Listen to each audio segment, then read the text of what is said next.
우선 첫 번째 내용은 1번부터 3번까지 내용이 묶여져 있고요. 요 지문을 선택한 이유는 우선 요즘 문법 문제가 많이 나오고 있는 추세에 발맞추어 문법 얘기가 나오길래 가지고 와봤고요. 또 그뿐만이 아니라 또 순서를 맞추는 문제를 또 한동안 많이 안 푼 것 같아서 순서 맞추는 문제도 나왔길래 확인을 해보려고 가지고 왔습니다.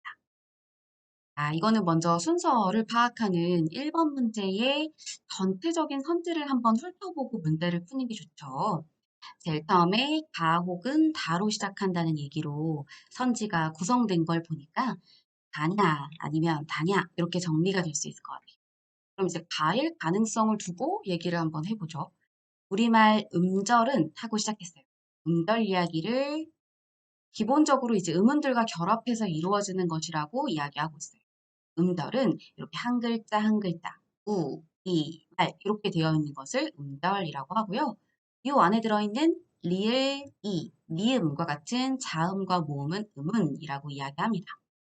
그렇게 결합해서 이루어지기 때문에 이렇게 원인과 결과고요. 음절 내에서 공명도 변화가 나타난다 라고 되어 있습니다. 새로운 정보가 나왔어요. 그러면 이 새로운 정보가 만약에 이 가에 나오는 것이 맞다면 아마 공명도 변화 혹은 공명도의 뜻을 이 뒤에 바로 연결해서 설명을 해야만 해요. 안 그러면 얘는 일문단이 아니에요. 그래서 공명도에 대한 설명이 나오고 그 다음에 요 내용이 나오면 자연스럽죠. 근데 가가 첫 번째 문단일 것도 상정을 하고 우리는 생각해 봐야 하니까 만약에 이게 첫 번째 문단이라면 공명도가 무엇인지 뒤에 바로 이어서 나와야 합니다. 근데 여기 보니까 예를 든 내용만 나오고 있어요. 예를 들어서 먹이라고 하는 글자, 음절이죠. 여기에 해당하는 공명도를 연결짓고 있어요. 세 개의 음은 초성의 비음, 미음, 중성의 모음, 동성의 파열음, 기억이 모여 음절을 이루므로 음절 내에서 공명도 변화가 비로소 크게 나타난다. 공명도 변화가 뭔가 근거가 있으니까 이렇게 나오는 거겠죠? 뭔가 변화가 크다고 말할 수 있으려면 그 기준을 알아야 되는데 그게 지금 없어요. 아무리 봐도 가가 제일 처음은 아니라는 것을 알 수가 있습니다. 불은 기음, 미음, 모음, 우, 유음, 리을이 결합하고 있으므로 먹보다는 음절 내에서 공명도 변화가 상대적으로 작다라고 되어 있습니다. 그러니까 이제 위에서 얘기했던 먹 같은 경우는 공명도의 차이가 크고 불은 공명도의 변화가 작다는 말이 무슨 뜻인지 이제 나오게 될 거예요. 이제 가가 처음이 아니라는 걸 알았으니까 다로 가볼게요. 다가 처음인 건 분명하게 알 수 있을 것 같아요. 처음입니다. 소리의 공명도는 드디어 나왔어요. 공명도 얘기를 설명하고 그 공명도를 바탕으로 음절과 음운으로 연결되는 그런 글이라는 걸 알 수 있죠. 소리가 멀리까지 울리는 성질을 의미한다.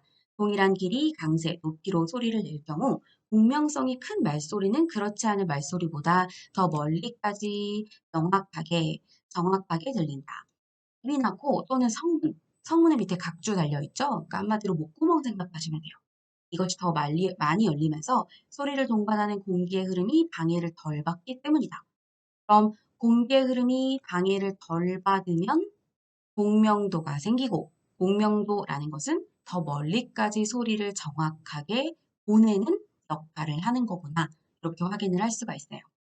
자, 그럼 다 뒤에 가가 올까, 라가 올까를 봐야겠죠. 그럼 여기서 우선은 가는 읽었어요.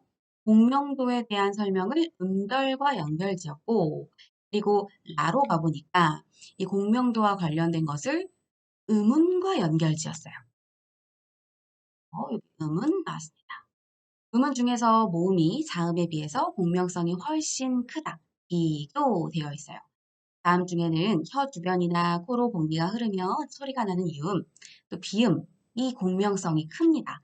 혀, 치아, 입술 등에 의해 공기가 막혔다가 터지거나 좁은 곳을 흐르며 심한 방해를 받는 마타름, 하타름, 하열음은 공명성이 작다. 공명성의 크기를 특정해 공명도를 나타낼 수 있는데 유음과 비음은 공명음이라고 하고 왜 그렇게 이야기하나 했더니 공기가 흐르며 소리가 자연스럽게 나기 때문인 거고요. 나머지, 여기서 말하는 나머지는 마타름, 페타름, 파열음 이렇게 세 가지는 장애음이라고 말할 수 있는 거예요. 설명을 듣고 났더니 아까 가에서 이야기했던 말이 뭔지 알 것 같아요. 자, 비음은 아까 공명도가 크다 그랬죠. 또 다음보다 모음이 공명도가 크다고 했습니다. 그럼 미음과 어는 공명도가 커요. 근데 파열음은 공명음이 아니잖아요. 그러니까 이 먹이라는 단어 안에서, 그 단어가 아니죠. 음절이죠. 음절 안에서는 공명도의 변화가 굉장히 크게 나타난다. 라는 말이 그래서 나온 거예요. 근데 비음, 미음, 공명음이죠. 모음도 공명음이죠. 유음도 공명음이에요. 다 공명음이다 보니까 공명도의 변화가 상대적으로 작다. 이렇게 말하는 거죠. 그러면 라를 설명 먼저 하고 음운에 대한 공명성 이야기를 한 다음 음절에 대해 설명을 해야 어울리겠네요. 따라서 다 뒤에 라가 오고 그 다음에 가가 오는 순서대로 되어 있구나. 이걸 확인할 수 있습니다. 번이 우선 정답이고요. 순서대로 봐보면 나로 가볼게요. 그런데 먹물 두 음절이 만나면 이어지면 자음동화 현상이 일어나게 된다. 자음동화. 그 결과 선행음절 종성에 있는 파열음 기억이 비음, 이응으로 변해 먹물로 발음되는데 이는 선행음절, 앞에 있는 음절인 먹을 말하는 거죠. 이것의 종성의 공명도의 변화가 나타났다는 것을 의미한다. 이렇게 말합니다. 그럼 파열음 기억에는 공명성이 작죠? 근데 비음, 이응에는 공명성이 커요. 이건 없고 있고 이렇게 말할 수도 있어요. 그러니까 여기에서 공명도의 변화가 생기는 거구나. 이렇게 확인할 수 있다. 마지막에 먹물, 먹물 이렇게 나타나는 음 변동 현상을 기음화라고 한대요. 그럼 자음동화라고 아까 얘기했거든요. 그럼 두 음절이 이어지면서 일어나는 자음동화는 자음들이 비슷해지는 것을 말하는 거예요. 다시 말하면 뒤에 나와 있는 물의 미음과 받침의 이응이 둘 다 공명도가 있는 음으로 바뀌었잖아요. 이렇게 동화, 비슷해지는 걸 말하는 거죠. 자음동화 중에서 비음하라고 이야기하는 부분은 앞서 얘기한 이 비음을 기억하시면 됩니다. 비음이 아니었던 것이 비음으로 바뀌는 거예요. 기억은 뭐였냐면 여기 나오죠? 파열음이었어요. 파열음이었는데 뒤에 비음, 미음이 오니까 파열음 기억이 이응으로 역시 비음으로 바뀐 것을 보여주는 거죠. 음절과 음절이 만날 때에는 발음의 편의를 위해서 음운의 변동은 다른 거 다 쓸데없고 발음의 편의를 위해서 만들어지는 거예요. 음절 간의 공명도 차이를 최소화하려는 거죠. 너무 공명도의 차이가 크면 이 입안에서 굉장히 피곤해지거든요. 피곤해지지 않게 발음의 편의를 위해서 음절 간의 공명도 차이를 줄이려는 거죠. 특히 먹물처럼 장이음과 비음이 음절 경계, 여기서 말하는 음절 경계는요. 음절과 음절 그 사이에서 마지막에 오는 애랑 처음에 오는 애, 이걸 음절의 경계라고 이야기해요. 그렇게 만나 선행 의문의 공명도가 후행 의문보다 낮은 경우 후행 의문이 선행 의문보다 높은 공명도로 시작하는 것을 회피하려는 경향이 강하게 나타나요. 그래서 어떻게 해요? 위의 것과 비슷한 공명도로 만들어주는 거예요. 그러려면 앞에 있는 공명도가 높은, 공명도가 낮은 그런 애의 공명도를 높여줘야겠죠. 그래야 그 차이를 줄일 수 있겠죠. 그러면 둘의 공명도를 비슷하게 만드는 건 위의 것을 바꾸는 게 아니라 앞에 것을 바꾸면서 만들어주는 거예요. 맞죠? 그러면 이번 문제에 나와 있는 4번 선지에 선행의문의 공명도가 후행의문의 공명도보다 낮은 경우 후행의문은 선행의문보다 낮은 공명도로 바뀐다. 뭔가 후행의문을 낮게 조정해서 둘의 공명도를 비슷하게 만들어주는 게 아니죠. 앞에 선행의문의 공명도를 높여줘서 두 개가 비슷하게 만들어질 수 있도록 하는 겁니다. 자, 그럼 나머지 것도 한번 해봐요. 어때? 먹물이 먹물로 발음하게 되면 그 소리는 멀리까지 울리게 된다. 왜냐하면 공명성이 커진 것이고요. 공명성이 커지면 소리가 멀리까지 가게 된다. 라고 말했거든요. 그래서 확인할 수 있었어요. 두 번째, 이건 이렇게죠. 음운들의 결합으로 음절이 만들어지는 것은 공명도와 밀접한 관련이 있다. 여기 보면 기본적으로 음운들이 결합해 이루어지는 게 음절이기 때문에 음절 내에서도 공명도의 변화가 나타난다 라고 되어 있죠. 그러니까 뭔가 음운들의 공명도를 음절이 음절이 되면서 공명도가 사라지면 아마 음절에서의 공명성을 이야기할 수가 없었을 거예요. 근데 생겼네요. 그 얘기는 깊은 관련이 있죠. 중에서 제가 선지에 진짜 많이 활용하는 것 중에 하나가 요건데요. 밀접한 관련이라는 말은 꼭 원인과 결과의 관계가 아니어도 쓸 수 있어요. 그러다 보니 활용도가 있는 단어예요. 출제자들도 그래서 너무 좋아하는 거죠. 그래서 자주 활용이 됩니다. 그리고 만약에 원인과 결과로 이루어져 있는 두 개의 항목도 밀접한 관련이 있다고 말할 수 있어요. 근데 이때 순서는 상관이 없어요. 예를 들어서 A가 B의 원인이면 A는 B에 영향을 미쳤다. 이렇게 말할 수 있거든요. 근데 만약에 바꿔서 B가 A에게 영향을 미쳤다. 이렇게는 말 못하죠. 왜냐면 A가 먼저 선행되어야 될 원인이니까. 자, 근데 밀접한 관련은 A가 원인이라 할지라도 순서를 막 바꿀 수 있어요. 예를 들어 B가 A와 밀접한 관련이 있다. A가 B와 밀접한 관련이 있다. 다 가능한 거예요. 그래서 밀접한 관련, 상관관계에 있다, 뭐 이런 말들은 원인과 결과에 상관없이 굉장히 많이 쓰일 수 있는 그런 단어이기 때문에 선지에서 많이 활용이 될 수 있어요. 그래서 이 단어의 의미를 제대로 파악해 둘 필요가 있습니다. 네 번째, 마찰음, 파찰음, 파열음 여기 나오죠 바로 이런 것들. 얘네들은 모두 발음기관에서 심한 장애를 받으며 소리가 나는 장애음이에요. 이렇게 확인이 됩니다. 마찰음과 파찰음, 파열음은 나중에 여러 가지 발음 현상을 이야기할 때도 다시 나오게 될 단어들이거든요. 기본적으로 저는 파열음의 개수가 제일 많잖아요. 그걸 비둘기, 비둘기로 외웠어요. 그리고 나서 비읍을 된 소리로 만들어주면 쌍비읍, 비읍을 거센 소리로 만들어주면 피읍. 이런 식으로 파열음은 다시 또 기본에 해당하는 비둘기, 비읍, 비긋, 기역에다가 거센 소리와 된 소리를 더해서 총 3개를 3개씩 9개가 파열음이에요. 그래서 파열음의 개수가 가장 많기 때문에 파열음을 익히고 나머지 것들은 좀 차근차근 익힐 수가 있어요. 그러니까 우선 파열음부터 제대로 파악을 해두는 게 중요합니다. 파열음은 목구멍을 막았다가 빵 터뜨리면서 내는 소리를 말해요. 이걸 확인하기 위해서는 아 하다가 앞 하고 받침에 비읍을 넣어보는 거예요. 그러면 아 하고 딱 닫히거든요.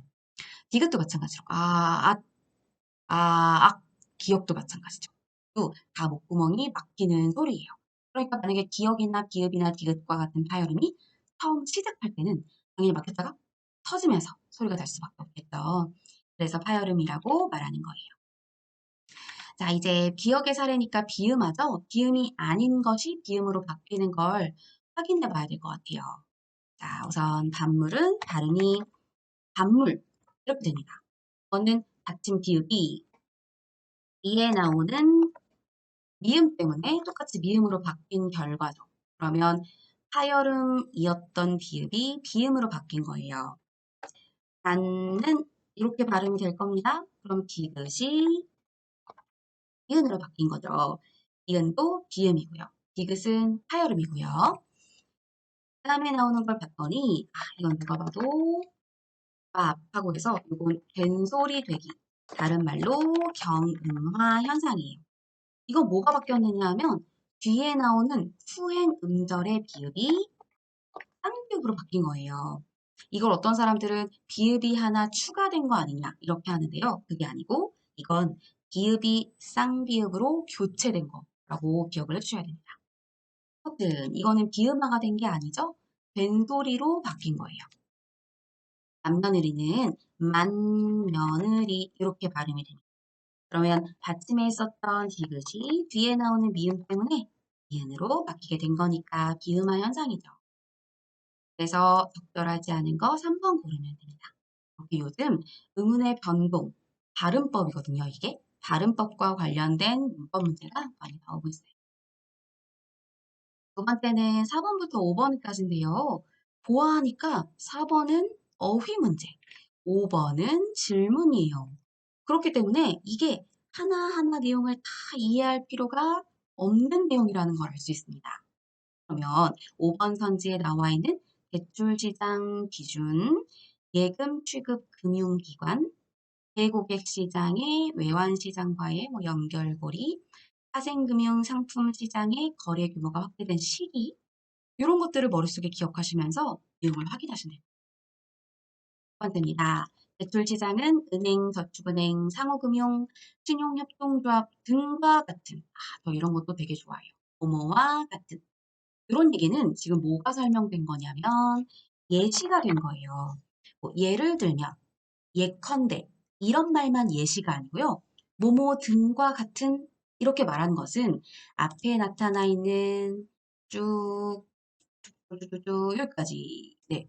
요게 모두 뭐에 해당하는 거냐면 뒤에 나오는 예금, 취급, 금융기관을 이야기하는 거예요. 끊어읽기를 어떻게 해야 될까요? 대출시장은 하고 이 뒤에 거는 묶어야죠. 이런 것들과 같은 예금, 취급, 금융기관을 통해 다수의 예금자로부터 자금이 이것되어 최종 자금 수요자에게 공급되는 시장을 말한다. 하고 정의가 내려져 있습니다. 이는 아마 설명 방식을 묻는다면 정의다. 이렇게 얘기를 할 수가 있겠죠. 그럼 방금 우리가 읽어봤던 내용 중에서 5번의 2번 선지, 예금 취급 금융기관에 해당하는 기관 앞에서 예를 들어 다 설명했어요. 그럼 맞는 거죠. 다음 기억에 조달이 맞을까, 조성이 맞을까? 그런 자금은 조달이라고 말을 합니다. 조달의 뜻은 아마 이전 특수한 경우에 쓰는 거겠죠. 물자나 돈 같은 것들을 얻어낼 때, 그럴 때 쓰는 거예요. 그래서 여기에 조달은 만약에 뜻을 적어보라고 한다면 금이나 물자를 얻음 이렇게 생각하시면 될 것 같아요. 그럼 조성은 뭘까요? 조성에 해당하는 것은 주로 어떨 때 쓰이냐면 추상적인 것들을 연결지었을 때 쓰여요. 예를 들어 분위기 조성, 또, 또 뭐죠? 공포감 조성 이런 식으로 뭔가 눈에 보이지 않는 추상적인 것들을 만들어내다 이런 의미일 때 쓸 수가 있어요. 한마디로 말하면 조성은 만듦의 의미인 거죠. 그래서 여기는 조달이 맞습니다. 다음 보면 또한 신용카드 회사와 같은 또 예를 든 거죠. 여신 전문 금융회사가 제공하는 현금 서비스나 판매 신용도 대출 시장에 포함된다. 대출 시장은 차주에 따라 이렇게 되어 있어요. 뭐뭐에 따라 그 기준 얘기하는 거죠. 그것에 따라 그 기업 대출 시장과 가계 대출 시장으로 구분할 수 있다. 그렇게 말했습니다. 그래서 여기에 설명 방식은 구분이에요. 그럼 이 차주에 따라 이게 기준입니다. 그럼 대출 시장을 구분하는 기준은 무엇인가라는 1번 선지도 확인이 되는 거죠. 그럼 차주가 뭘까? 이것도 우리가 확인을 해볼 필요가 있어요. 차주라는 것은 약간 힌트가 어차피 뒤에 나오긴 해요. 기업 대출은 기업한테 대출을 해주는 것이고, 가계대출은 일반 많은 가정집들한테 주는 걸 말하는 거죠. 그러니까 한마디로 말하면 차주는 돈을 빌리는 주체예요. 돈을 빌려주는 게 아니라 빌리는. 그죠? 그래서 차주에 따라 이렇게 말했을 때는 기준이 나와 있는 겁니다. 전통적인 금융시장은 거래되는 금융자산의 만기에 따라 또 기준이 나오고 있습니다. 자금시장과 자본시장으로 그럼 이거 보겠어요. 구분된다. 이렇게 말해야겠죠. 구분. 그럼 여기에 분별이라고 말한 부분은 틀렸다는 걸 알 수가 있네요. 그래서 적절한 걸 골라보세요 라고 하는 이 문제에 이미 정답은 나와 있는 상태이긴 해요. 그럼 분별은 무슨 뜻일까요? 분별은 구분과 달리 눈으로 확인할 수 없는 그런 판단이 들어있습니다. 한마디로 말하면 특정한 기준이 머릿속에 판단으로 들어있는 거예요. 그래서 판단에 의해서 구분 짓는, 구분 지음 이렇게 할까요? 네. 그렇게 구분 짓는 걸 분별하다라고 말을 하는 거죠. 근데 구분은 종류에 따라서 두 개의 종류로 나누어 보는 것을 말하는 거니까 차이가 분명히 있습니다. 자금시장은 단기금융시장이라고도 하는데 골시장 뭐 등등등이 있습니다. 자세히 안 읽을게요. 어차피 문제를 풀 때 그닥 유의미한 정보들은 아니고요. 자본시장은 또 이렇게 이야기하고 이러이러한 것들이 속한다라고 말했습니다. 두 번째에서는 전통적 금융시장의 어떤 종류들을 이야기한 거고요. 외환시장은 외환의 수요와 공급에 따라, 또 나왔어요. 뭐뭐와 뭐뭐에 따라 기준이고요. 외화자산이 거래되는 시장으로 우리나라에서는 교역금융 확대, 또 이것 등에 힘입어 주로 원화와 달러화를 중심으로 이동통화 간의 거래가 활발히 이루어지고 있다. 한편 외환시장은 전형적인 점도시장의 하나로서 점도시장이 뭐냐면 저도 찾아보고 한 건데요. 증권 거래하는 그런 공식적인 루트가 아니라 다른 루트를 통해서 매매가 이루어지는 것을 말하는 거래요. 그래서 이런 전형적인 점도 시장의 하나가 외환시장이다라고 보는 거고요. 거래 당사자에 따라서 미국환 은행 간 외환 매매가 이루어지는 은행 간 시장이 있고, 그럼 여기도 역시 거래 당사자에 따라라는 기준이 나오고 있는 것이죠. 그것과 비은행 고객 간의 거래가 이루어지는 대고객 시장으로 구분된다. 구분이 나와 있는 거예요. 그리고 여기에 대라는 말 들어있잖아요. 이 대가 큰 대가 아니고 대하다. 대할 대자예요. 그래서 이 대가 들어가는 것들이 대부분 뭐 이렇게 누구를 상대로 뭐 예를 들어 대미 하면 미국을 상대로 하는 뭐 대미 교역, 뭐 그들을 상대로 하는 교역 뭐 이런 식으로 얘기가 되거든요. 그럴 때 그 대가는 꼭 이제 붙였어야 돼요. 이게 무슨 말이 나오든지 간에 붙였어야 됩니다. 은행 간의 시장은 금융기관 그리고 외국환, 이것기관, 한국은행 등의 참여하에 대량의 외환거래가 이루어지고 기준 환율이 결정되는 도매시장으로서 일반적으로 외환시장이라 할 때는 은행 간의 거래를 이야기한다. 이렇게 말하죠. 외환시장이라고 말했을 때 종류가 두 가지이긴 하지만 일반적으로는 이거라고 부른대요. 그렇다면 어떤 내용 중에서 외국액 시장을 외환시장으로 일반적으로 말하고 있지 않았죠. 한 번이 틀린 거예요. 그래서요, 이 글에서 답을 얻을 수 있는 질문, 이런 문제는요, 두 가지 패턴이 있어요.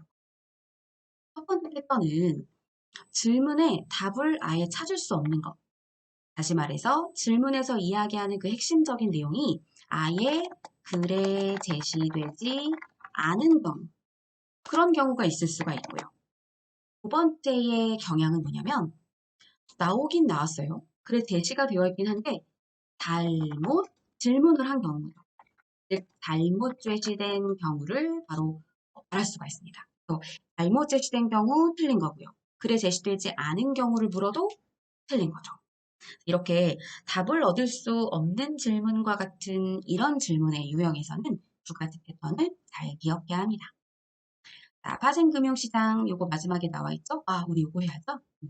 외국환 이것기관이라고 하는 것은 외국의 그 어떤 돈들을 이어주는 거예요. 그러다 보니까 여기는 중간에 끼어 있는 어떤 기관이 두 나라의 어떤 기준이 다른 그 돈들을 연결지어 주는 거죠. 그렇게 두 개가 이어져 있다, 연결되어 있다의 뜻을 가지고 있는 말은 바로 중개입니다. 중개. 부동산 중개랑 비슷하다고 생각하시면 돼요. 끼어 있다 이런 뜻이거든요. 그래서 중개라는 말도 역시 자주 나오니까 정리를 해두면 중개는 끼어 있음의 뜻이에요. 그럼 여기에 나와 있는 중개는 뭐겠어요? 이건 중간에서 방송을 하는 걸 말하는 거죠. 역시 중간에 연결되어 있는 매개체 역할을 한다는 건 맞는데요. 방송과 관련이 있습니다. 방송은 매개체로서 방송을. 다음 가볼게요. 파생금융 상품 시장에 대한 내용이고요. 가격 변동 위험과 신용 위험 등의 그런 위험을 관리하기 위해서 목적이죠. 보완된 것이고 우리나라의 경우 외환파생 상품을 위주로 발전되어 왔습니다. 발표는 어떤 특정한 사항을 사람들한테 알려주는 거고요. 이건 그런 거 위주로 발전되어 온 것이고 그도 정확히 그런 것인 게 뒷부분 보니까 1990년대 중반 이후에 이런 것이 도입되면서 거래 수단이 다양화되고 확대되었다. 뭔가 확대되고 많이 사용하게 됐다는 그런 내용과 일맥상통하려면 무엇 위주로 발전되었다 이런 말이 나와야겠죠. 그럼 방금 읽었던 내용에서 4번 선지의 내용도 확인이 되었고요. 발표는 뜻을 별로 말씀 안 드려도 알 것 같아요. 공식적으로 알려줌 그런 뜻이죠. 그리고 발전은 한마디로 좋은 결과로 나아감. 그런 뜻일 거고요. 다음은 6번 문제로 문제 해결 내용입니다. A부터 E 9명의 직원이 3명씩 셋, 셋, 셋 이렇게 출장을 가나 봐요.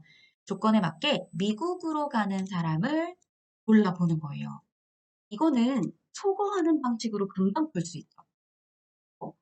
A가 대리 2명과 함께 출장을 가고 H가 미국으로 간대요. 그럼 이미 한 명은 나와 있는 상태입니다. 그러면 H가 들어가 있는 2번 아니면 4번이 정답이고요. A는 어차피 똑같이 들어있으니까 우리가 생각할 필요가 없는 부분이겠죠. 그리고 이거는 넘겨두고요. F가 프랑스로 출장을 간대요. 그러니까 F 당연히 아니겠죠. 그럼 남아있는 건 4번밖에 없습니다. 실제로 이렇게 선지를 보면서 해결을 해야 되는 문제들이 굉장히 많아요. 근데 제가 이런 문제도 그 안에서 배울 만한 점들도 많기 때문에 이걸 한번 해보려고 합니다.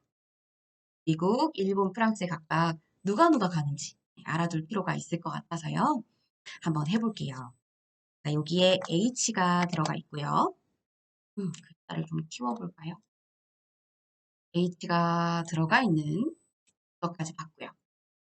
그리고 F가 이쪽에서 프랑스에 간다고 했으니까 이렇게 처리가 가능합니다.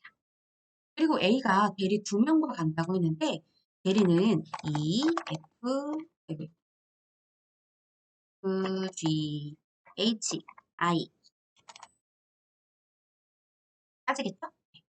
이미 나타나 있는 것들을 지워가 보면 여기서 지금 A가 여기 들어갈 수도 있는 상황이니까 여기에 F를 지울 수는 없고요. 여기에 C와 E가 일본으로 출장을 간다라고 말을 했어요. 그래서 여기 E가 출장을 일본으로 간다라는 게 확인이 됐습니다. C, E. 그럼 여기서 만약에 A가 일본에 간다고 이야기가 되면 우리 이미 알고 있긴 하지만 모른다고 생각하고요. A가 이쪽에 간다고 하면 여기서 대리 2명과 가야 하는데 여기는 E만 대리고 C가 대리가 아니죠. 그럼 어차피 C와 E는 A와 함께 갈 수 없겠구나. 이렇게 확인을 할 수가 있습니다. 또 F가 대리고요. H가 대리예요. 그러니까 A가 미국에도 일본에도 들어갈 수 있다는 건 알 수 있어요. 자, 근데 마지막에 A가 F와 출장을 함께 가지 않는다는 게 나온 겁니다. 그럼 A가 프랑스 자리가 아닌 미국 자리에 들어갈 거라는 게 답이 나오는 상황이에요. 이렇게 가겠죠. 그러면 여기서 F도 아니고 C도 아니고 E도 아니고 이렇게 다 아닌 것들을 지워가 보다 보면 남아있는 하나가 등장을 하게 될 거예요. 여기 물론 H 이미 나온 상황이니까 이것도 지우고요. G가 이쪽 자리에 올 수가 없잖아요. 그리고 G가 이쪽 자리에 온다라고 했을 때 가능한 경우의 수이기는 하지만 여기서 똑같이 어떤 미국에 갈 수 있는 A가 대리와 두 명의 대리와 함께 간다고 이야기를 했기 때문에 여기에 G가 올 가능성이 클 거라는 생각이 듭니다. 아무튼 계속 그렇게 해서 진행을 해볼게요. 또 F가 출장을 이쪽으로 가고 F와 함께 가지 않는 사람들을 이제 지워보는 거죠. A, D, 다 모두 함께 가지 않는다고 했으니까 여기에 들어갈 내용을 찾아보면은 B가 아직 안 나왔죠. 네, 그럼 여기에 B가 들어갈 거고요. 또 아까 얘기했던 대로 I가 들어가겠죠. 왜냐하면 I가 지금 들어가야 G가 F랑 같이 안 온다는 게 분명해지니까 여기에서 바로 G가 들어간다는 것을 확인할 수 있습니다. 그렇기 때문에 정답이 4번 이렇게 나오게 된 거죠. 나머지 거 하나 적어줘야겠네요. 여기에 지금 누가 들어가냐면 D가 들어가요. 왜냐하면 D도 F와 함께 오지 못하고 G도 F와 함께 하지 못하니까요. 나머지 것들을 찾아서 적어주시면 됩니다. 만약에 문제를 바꿔서 일본에 가는 사람들은 누구누구일까요? 이렇게 물을 수도 있거든요. 네, 그렇게 해볼까 하다가 이미 일본에 가는 사람이 너무 많은 거예요. 그래서 너무 춥겠다 싶어서 고민을 하다가 이렇게 골라봤습니다. 정답은 4번에서 확인할 수가 있었고요. 다음 가볼게요. 이번에는 명제 이야기입니다. 자, 이제 명제는 뭐 하도 많이 해서 빨리빨리 골라봐야겠다. 헬스클럽을 가는 사람. 헬스클럽을 좋아하는 그런 사람은 가는 사람이라고만 해야겠죠? 턱걸이를 좋아합니다. 이제 밑에 보니까 달리기를 좋아하지 않는 사람이라고 부정이 나왔어요. 그리고 그 뒤에 턱걸이를 좋아하지 않는다고 또 부정으로 나왔어요. 그러면 이렇게 부정으로 되어 있는 경우는 다시 걔를 배우를 만들 수가 있어요. 그 말에서 아니다라는 건 앞에 물결 표시 붙여주죠. 이렇게. 그러면 이 두 번째 명대를 대우를 만들면 순서를 바꾸고 이 낫을 떨어뜨려 주면 되거든요. 그러면 턱이면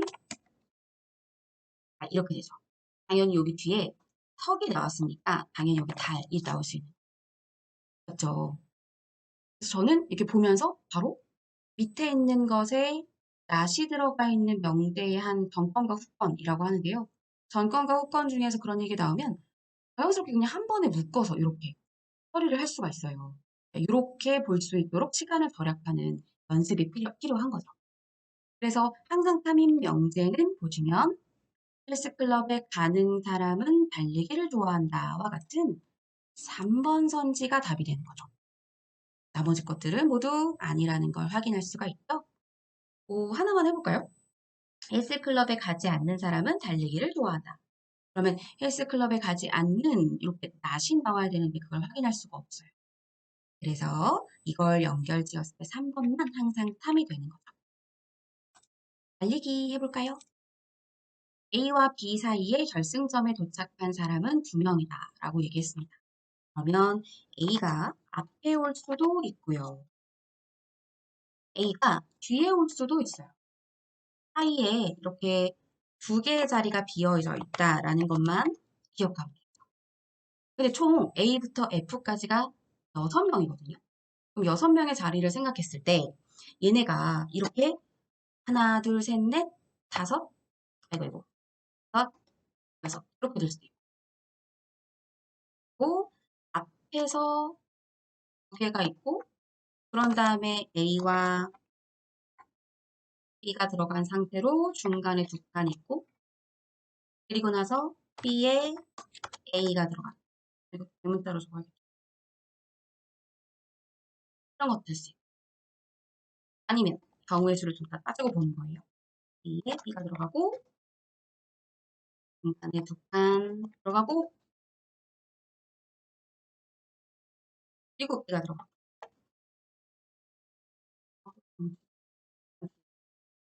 이런 여러 가지 경우들이 있죠.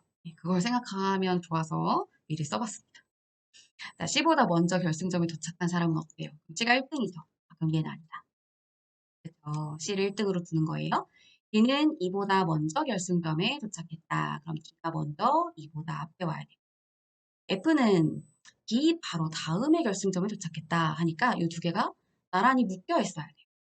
그럼 이렇게 나란히 묶여 있는 거지 C보다는 뒤에 오는 경우를 따지고 본다고 하면 아마 그 경우는 중간에 들어가는 걸 거예요.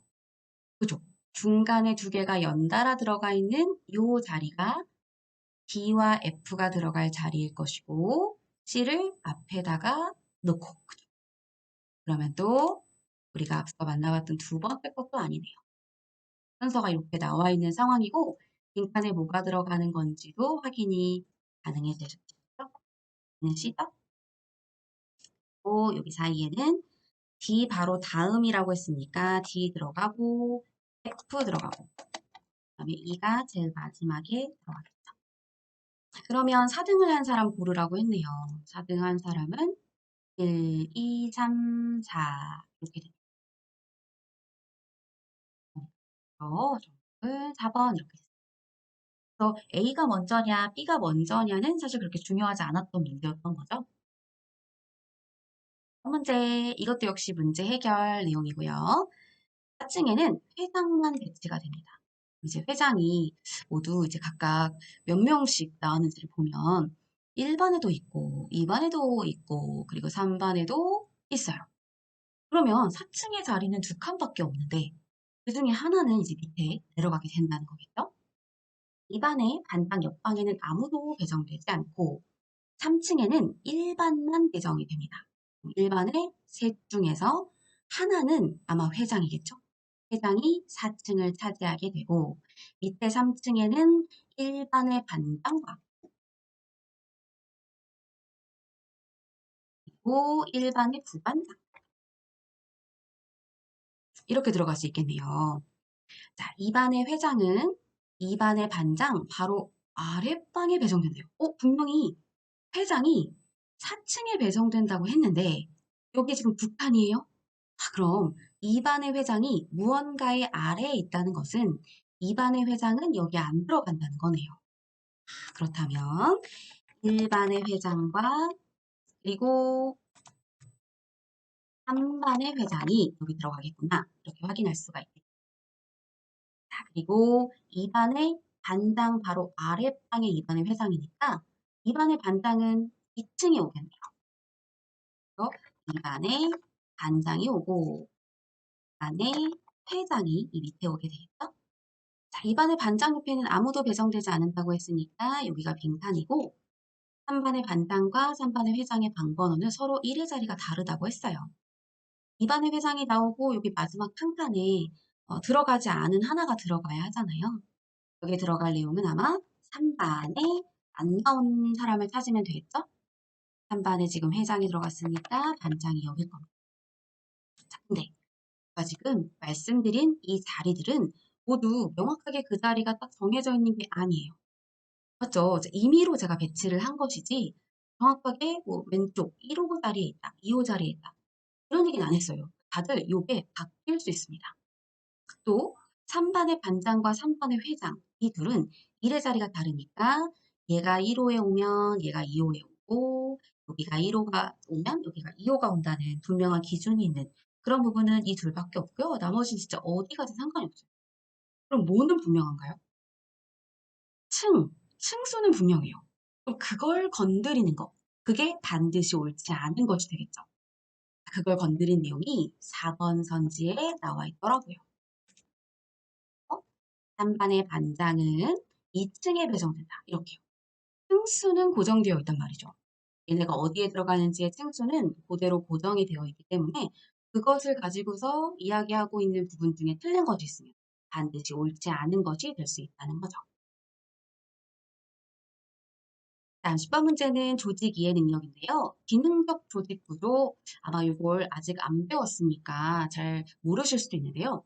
기능적 조직 구조는 제일 위에 이렇게 CEO가 있고 그 아래에 뭐 총무부, 영업부, 기획부, 회계부 이런 식으로 부서별로 정리가 되어 있는 그런 조직도를 말합니다. 이렇게 연결이 되어 있겠죠. 기능별로 조직이 되어 있는 거. 이렇게 기능별로 조직이 되어 있으면 각자 무엇을 해야 되는지가 명확해요. 기획부에서 할 일, 인사부에서 할 일, 이런 게 명확하게 구별이 되어 있거든요. 기업의 규모가 작을 경우에 이렇게 묶어서 정리를 합니다. 왜냐하면 기업의 규모가 커지면 이렇게 부서별로 나눠지는 게 아니라 지금 시행하고 있는 사업별로 나눠지게 되거든요. 프로젝트 A, 프로젝트 B 이런 식으로. 그러니까 규모가 작은 경우에 어울리는 구조가 맞아요. 조직의 환경이 안정적이고 일상적인 기술과 조직의 내부 효율성을 중요시할 경우에는 이런 기능적 조직을 통해서 내부의 효율성을 다지고 별로 변화가 없을 때, 환경이 안정적일 때, 그럴 때는 그냥 조직별로 각자의 일을 하면 자연스럽게 조직이 굴러가니까 별 무리가 없습니다. 자, 근데 만약에 급변하는 사회 현실 속에 있다 그러면 그렇게 진행될 때는 그 효과에 분명하게 바로바로 적응을 할 수가 없대요. 어떻게 조직되어 있어야 하냐면 기능별이 아니라 조직의 그 어떤 뭐라고 할까요? 상하의 구조가 아니고 서로 수평적 구조에서 대화를 빨리빨리 할 수 있는 그런 조직이 되어야 한다는 거죠. 그래서 두 번째 선지에 나와 있는 것은 우리가 뭐라고 얘기하냐면 유기적 조직 이렇게 얘기를 해요. 기능적 조직의 상대적인 개념입니다. 유기적 조직은 서로 뭐 위에 CEO한테 어떤 의견을 말할 때 막 대리 거치고 과장 거치고 부장 거치고 이러는 게 아니라 바로 그냥 다이렉트로 가서 이야기 나누고 문제점에 대해서 빨리빨리 수정할 수 있는 그런 게 바로 유기적 조직이거든요. 그래서 유기적 조직은 수평적인 조직이라고 이야기하고요. 기능적 조직은 수직적 조직이라고 이야기합니다. 어떤 특징들이 있는지 우선 조직 이해 능력에서는 이 조직의 차이점들을 분명하게 파악해 두는 게 중요해요. 이렇게 해서 10번 문제까지 정리를 해봤습니다.